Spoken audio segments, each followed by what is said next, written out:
And that's why people like Andrew Jackson were elected. And that's why people revere people like Thomas Jefferson and others. The takeover's happened, and it's a corporate takeover. Agents of the Bank of England attempted to assassinate President Andrew Jackson on multiple occasions because of his resistance against a private central bank being set up in the United States. And it was something that Abraham Lincoln warned. And this is, by the way, why I believe he was assassinated. This is the Lincoln quote.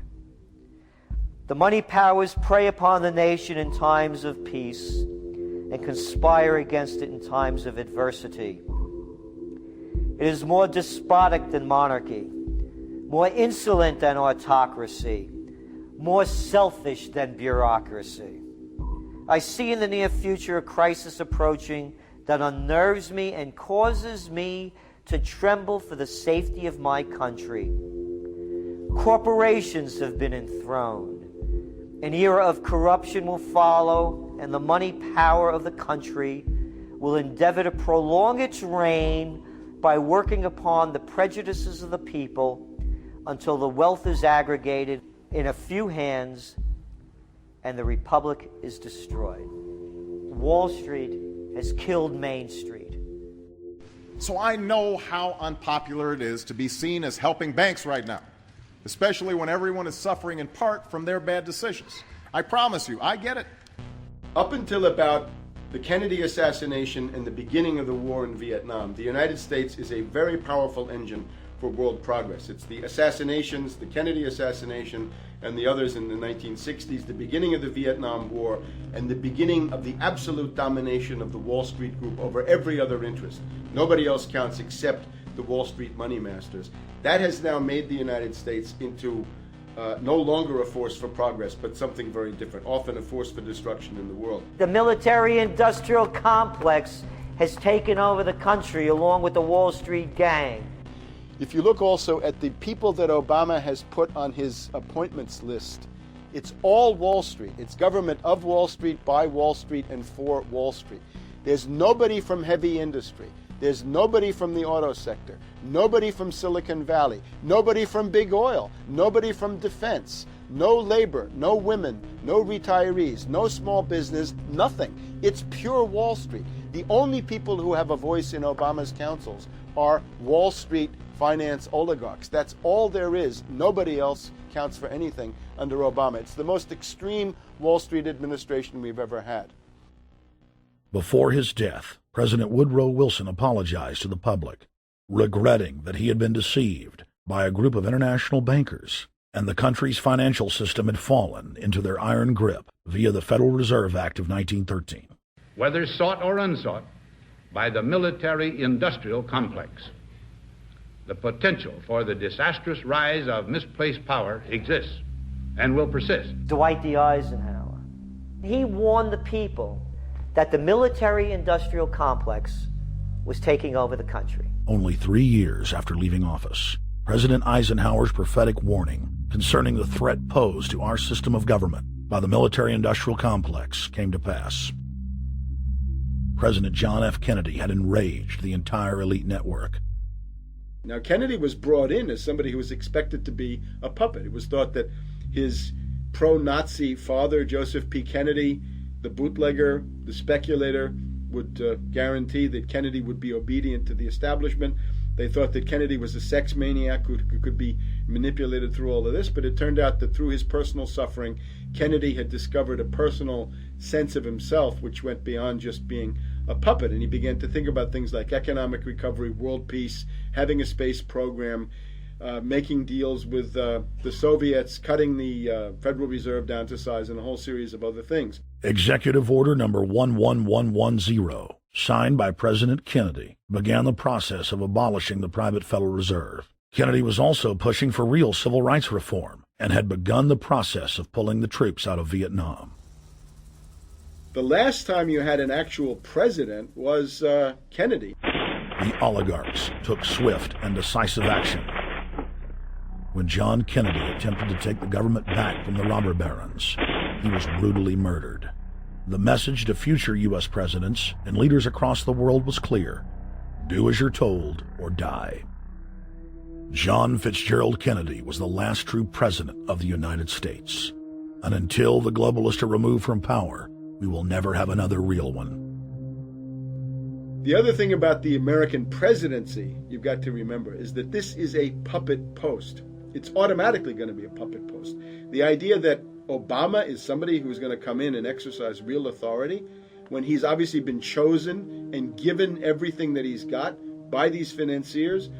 Presidents are now little more than corporate pitchmen who take all the political heat, while the controllers remain in the shadows, safe from public scrutiny.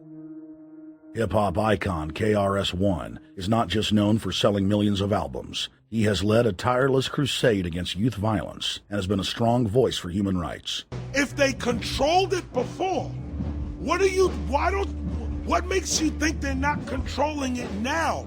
The country was on a verge of revolution. They threw a black man up. Now we like this. They give him the money, they give him the bundling, they give him vote fraud, they give him the media whores, they give him goons. They even have elected officials making threats to put people in jail if they criticize Obama in public. All of this is the mark of a puppet. And that means that he is a puppet, actually more of a puppet than anybody else, more of a puppet than Mrs. Clinton would have been, even more of a puppet than McCain. He's the maximum puppet that we've had, certainly since Jimmy Carter. They put a black face on the New World Order, and now we all happy. KRS ain't buying it. In the real executive power structure, the president serves the military-industrial complex. It's self-owned by the international bankers. If there's a revolution, the population just throws out the prime minister or president. The elite stays in power because the public is never aware of who the real enemy is. In Evian, France in 1991, standing before the Bilderberg Group, the apex of the world government power structure, David Rockefeller defined the New World Order as a system of world government serving the international banking elite. For decades, the banker-owned media would attack anyone who dared to warn the public that a dictatorial world government was being constructed right under their nose, and that national sovereignty was being deliberately destroyed. And now, after years of denial, the media and the elite themselves are proudly announcing that not only is world government real, but it is the answer to the financial crisis that they carefully engineered.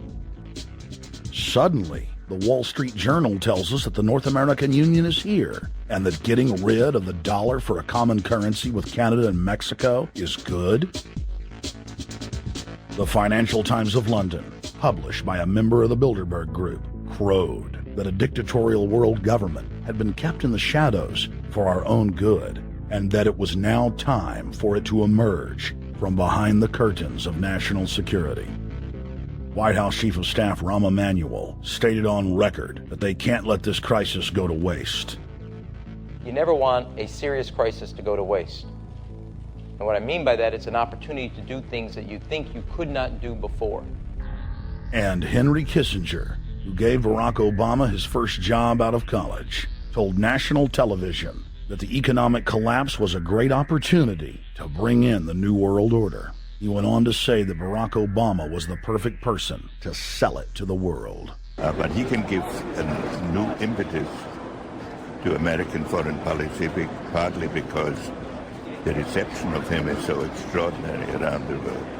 I think his task will be to develop an overall strategy for America in this period when really a new world order can be created. It's a great opportunity. It isn't just a crisis. In June of 2006, our team traveled to Ottawa, Canada, to gather intelligence on the shadow government's agenda for the coming years. I think that's the Queen. Investigative journalist and best-selling author Daniel Estulin had been tracking the Bilderberg Group for more than 16 years. His moles inside Bilderberg informed him that the elite were planning to first run the price of gas up to $150 a barrel, unimaginable in 2006. He also reported that after suckering the middle class back into the stock market, the group was going to implode the subprime mortgage market and destroy public confidence. Well, one of the things that we're getting from this morning and this afternoon's conference, this morning conference was about the